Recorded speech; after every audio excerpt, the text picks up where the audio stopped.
നമ്മുടെ വീടുകളിൽ സാധാരണയായിട്ട് കാണുന്ന ഒരു ഔഷധമാണ് അയമോദകം അല്ലെങ്കിൽ അജ്വൈൻ. സാധാരണയായിട്ട് വയറ് സംബന്ധമായ പ്രശ്നങ്ങൾക്കാണ് നമ്മൾ ഈ മരുന്ന് സൂക്ഷിക്കാറ്. എന്നാൽ അത് മാത്രമാണോ അതിന്റെ ഗുണങ്ങളുള്ളത്? അതും എല്ലാ ആളുകൾക്കും ഒരുപോലെ ഈ അജ്വൈൻ ഉപയോഗിക്കാൻ പറ്റുമോ എന്നൊക്കെയാണ് ഈ വീഡിയോയിൽ ഉൾപ്പെടുത്തിയിരിക്കുന്നത്. I'm doctor Lakshmi Saranya. Welcome to my channel.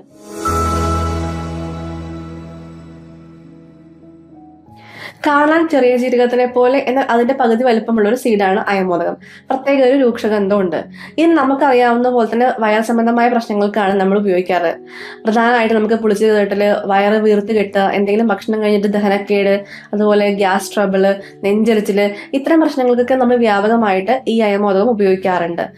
മാത്രമല്ല രുചിയില്ലായ്മ, വിശപ്പില്ലായ്മ എന്നീ അവസ്ഥകളിലും നമ്മൾ അയമോദകം ഉപയോഗിക്കാറുണ്ട്. ഇതിന്റെ പ്രോപ്പർട്ടീസ് പറയുകയാണെങ്കിൽ ഇത് ആന്റി മൈക്രോബിയൽ ആണ്, ആന്റി ഓക്സിഡന്റ് ആണ്. അതുപോലെ തന്നെ റുമറ്റോളജിക്കൽ ആയിട്ടുള്ള കണ്ടീഷൻസിൽ നമ്മൾ ഉപയോഗിക്കാറുണ്ട്. ആന്റി സ്പാസ്മോഡിക് ആണ്. നമുക്ക് ഇതിനെല്ലാം വിശദമായിട്ട് നോക്കാം. ഹൃദയത്തിന്റെ മസിലുകളുടെ പ്രവർത്തനം ത്വരിതപ്പെടുത്താൻ അയമോദകം സഹായിക്കാറുണ്ട്.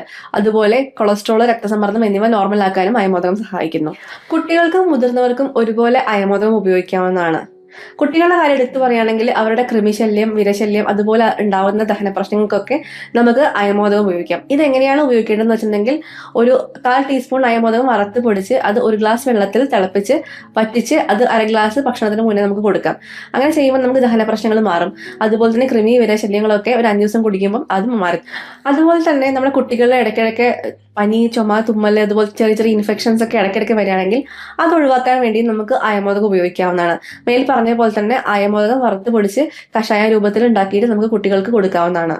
അതുപോലെ നമുക്ക് മോണ പ്രശ്നങ്ങൾക്ക്, മോണയിൽ പഴുപ്പ്, അതുപോലെ വേദന, അത്തരം പ്രശ്നങ്ങൾക്ക് നമുക്ക് അയമോദകത്തിന്റെ പൊടി ഇതുപോലെ ക്ലോവ് അല്ലെങ്കിൽ ഏലക്കായുടെ കൂടെ തിളപ്പിച്ച് അത് നമുക്ക് ഗാർഗിൾ ചെയ്യാനും അകത്തേക്ക് കുടിക്കാനും ഉപയോഗിക്കാം. അതുപോലെ ജോയിന്റുകളിൽ നീർക്കെട്ട്, അങ്ങനത്തെ കണ്ടീഷൻസ് ഉള്ള ആളുകൾക്ക് ഈ അയമോദകം ഉപയോഗിക്കുമ്പോൾ ആ ഒരു വേദനയും ബുദ്ധിമുട്ടുകളൊക്കെ കുറഞ്ഞു കാണാറുണ്ട്. അതുപോലെ ചുമ, കഫക്കെട്ട് എന്നീ അവസ്ഥകൾ നമുക്ക് അയമോദകവും ചുക്കും ഡ്രൈ റോസ്റ്റ് ചെയ്ത് പൊടിച്ച് അത് 1/4 ടീസ്പൂൺ എടുത്ത് 1 ഗ്ലാസ് വെള്ളത്തിൽ തിളപ്പിച്ച് അത് ചൂടാറി വരുമ്പം അതിലേക്ക് നമുക്ക് തേനൊക്കെ ഒഴിച്ച് കഴിക്കുന്നത് ഈ ഇത്തരം പ്രശ്നങ്ങളൊക്കെ മാറാനായിട്ട് സഹായിക്കും. അതുപോലെ തന്നെ അമിതവണ്ണമുള്ള ആളുകളിലും നമുക്ക് ഈ അയമോദകം വളരെ എഫക്റ്റീവായിട്ട് ഉപയോഗിക്കാം. അയമോദകവും ജീരകവും ഒരേപോലെ എടുത്തിട്ട് അത് വറുത്ത് പൊടിച്ച് അതൊരു 1/4 ടീസ്പൂൺ എടുക്കുക, വെള്ളത്തിൽ ഇതുപോലെ തിളപ്പിക്കുക.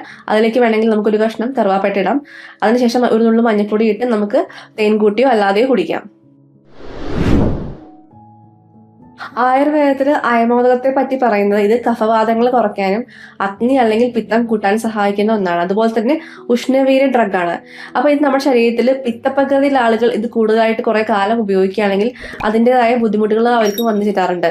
പ്രത്യേകിച്ച് എന്തെങ്കിലും നെഞ്ചരിച്ചിട്ട് കുറെ കാലമുണ്ട്, അല്ലെങ്കിൽ എന്തെങ്കിലും വയറ്റിൽ അൾസർ ഉണ്ട്, ഭയങ്കര വിയർപ്പുള്ള ആളാണ്, അതുപോലെ തന്നെ എന്തെങ്കിലും ബ്ലീഡിംഗ് ഡിസോർഡർ ഉള്ള ആളുകളൊക്കെ ആണെങ്കിൽ അവര് ദീർഘകാലം അയമോദകം ഉപയോഗിക്കാതിരിക്കുന്നതായിരിക്കും നല്ലത്.